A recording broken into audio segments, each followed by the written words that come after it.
At the beginning of the film, a girl is seen returning home after work. She looks upset, stops her car in a lonely place, and starts crying. Suddenly, a white van pulls up behind her. A man steps out and brutally attacks her. When she tries to escape, he kidnaps her and drives away. The story then jumps to a year later. We meet Annie, a high school girl riding her horse. She isn't skilled at riding, so she falls, injuring her horse. She sprains her back, but hides it from her mother. She takes the horse home, and when her mother asks if she fell, she denies it. Annie lives with her family, her mother Helen, father Richard, elder sister Margaret, and younger brother Daniel. She constantly seeks attention from her parents, who mostly focus on Margaret. During dinner, a guest arrives. To grab attention, Annie tells an exaggerated story about seeing a snake while horse riding. She claims it was about to bite her, but she stood still, scaring it away. Margaret calls her a liar, upsetting Annie. Later, when her mother puts her to bed, Annie insists she wasn't lying, but her mother doesn't believe her and asks her to sleep. Meanwhile, the killer is on the hunt again. He spots a woman stepping out of her house, follows her in his white van, and kidnaps her. Many girls have been disappearing from the town, but no one knows who's behind it. One morning, during breakfast, the family then gets ready and heads to church. At church, Annie sees her crush, Mark, who seems to like her too. Her friend Patty notices and whispers that Mark is looking at her, making Annie happy. On their way home, they stop at a gas station. Annie and Daniel go inside a grocery store. When they return, a white van is parked nearby, the same van belonging to the killer. It's clear that Annie has caught his attention. As they leave, the van follows them, tracking where she lives. That night, Annie's mother visits her room, reminding her to sleep early and pray before bed. Annie listens, prays, and then falls asleep. Meanwhile, another girl, partying at a bar, steps outside to smoke. The killer approaches, offering her a light. Before she realizes it, he attacks, kidnaps her, and takes her to a deserted place. Inside the van, she struggles to escape, but he overpowers her, drags her out, and brutally kills her with a knife. The next day at school, Annie and Patty walk to class. Patty excitedly tells Annie that Mark has joined their school. Annie is happy and wants to talk to him, but a popular girl interrupts, taking Mark's attention. After school, on her way home, Annie hears strange noises from the forest, but ignores them. As she reaches home, her brother Daniel suddenly jumps out to scare her. She screams but then laughs, playing around with him. Annie goes to her horse, feeds it, and then walks out of the barn. Suddenly, she notices a white van parked in front of her. She approaches and tells the driver that this is private property and he shouldn't be there. But the driver just stares at her. Feeling uneasy, Annie gets scared and runs back home. She tries to tell her mother and sister about the van, but they don't take her seriously. They think she's making up stories again for attention. The next morning at school, Annie overhears a group of girls talking about kissing and how fun it is. Not interested, she walks away. Mark, her crush, approaches her and strikes up a conversation. He asks what she likes, and she tells him she's really into music. Mark excitedly says he loves music too. They quickly become friends. After school, Annie and Patty walk home together, but Annie notices the same white van following them. She panics and tells Patty that the man has been stalking her for days. Patty picks up a stone and throws it at the van, yelling for the driver to leave. The van immediately speeds away. When Annie reaches home, she sees the van parked right outside. Fear grips her as she wonders if the killer has come for her. Just then, a technician steps out of the house. It turns out he was there to fix something for Daniel. Relieved but still shaken, Annie rushes to tell Margaret, but her sister is too busy talking to a friend to listen. Later, Annie finds Daniel in her room. He asks her to teach him how to shoot, and she agrees. They go outside, and she shows him how to handle a gun. Meanwhile, another girl is swimming in a pool. The killer watches her from his van. When she returns to her room, he sneaks in and murders her. That night, Annie looks out her window and sees a man standing in the garden, smoking in the dark. Terrified, she quickly closes the curtain. Just then, Daniel excitedly announces that their father is home. Worried that the man outside might be the killer, Annie rushes downstairs. But when the door opens, it's really her father. She hugs him, relieved. He explains that his business trip took longer than expected, which is why he was late.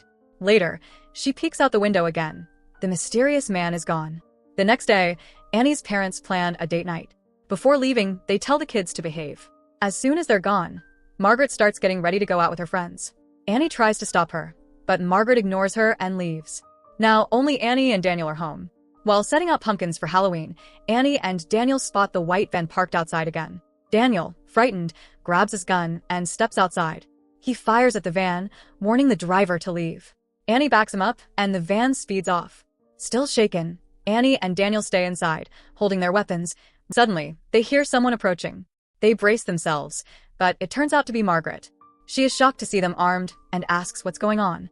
Before they can explain, their parents return. Daniel tries to tell their father about the van and the man watching them for days, but their parents dismiss it as another one of Annie's stories. Frustrated, Annie realizes no one will believe her. Meanwhile, the killer waits in his van. A little girl walks outside with her dog. Without warning, he drives up, grabs her, and kidnaps her. When she wakes up, she finds herself tied up inside the van. But then comes the terrifying truth. There's not just one killer. There are two.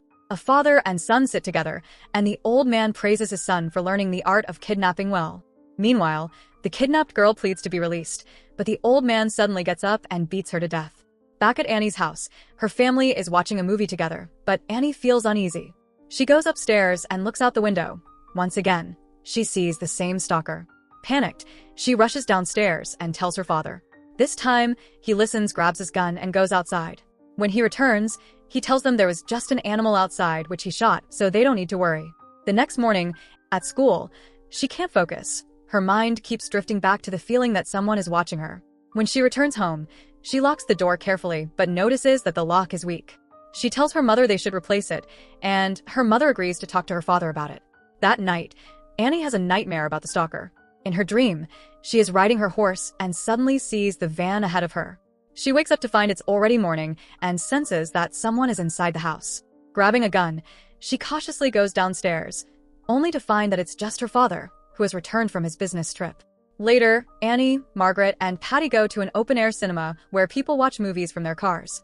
As soon as they arrive, Margaret leaves to meet her boyfriend. When Patty also steps out to get popcorn, Annie is left alone. Margaret and her friend decide to prank her, jumping out to scare her. Panicked, Annie punches Margaret's friend. He quickly apologizes, saying he didn't mean to frighten her. She explains that she has been feeling mentally disturbed lately, which is why she reacted that way. Just then, a popular student approaches and invites Annie and Patty to a party. She takes Mark with her, leaving them to decide. On the day of the party, Patty calls Annie to ask if she's coming. Annie refuses, saying she's too scared because the stalker keeps following her. Patty reassures her that she doesn't need to be afraid and convinces her to come. Annie's parents and Daniel leave for a trip, telling the sisters they'll be back in the morning. After they leave, Annie asks Margaret for lipstick, and Margaret helps her get ready for the party. Meanwhile, outside their house, the white van is parked. When Annie and Patty arrive at the party, they see it's in full swing. Annie finds Mark, who is happy to see her. As night falls, Patty reminds Annie that they should leave soon, as their parents had instructed. Before she leaves, Mark stops her, kisses her, and confesses his love. Annie, overjoyed, leaves on her horse.